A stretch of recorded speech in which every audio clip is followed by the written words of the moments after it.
Step 1. Remove headrests. Step 2. Pull the cover behind the middle seatbelt. Step 3. Tuck all the plastic housing into the holes. Step 4. At the top corners, tuck the cover around the seat. Step 5.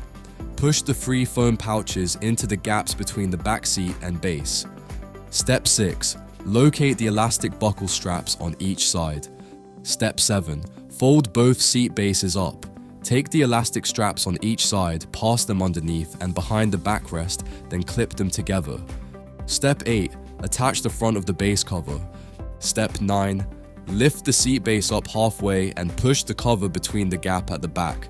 Step 10. Lift the seat fully up. Align the cover and attach the Velcro straps together.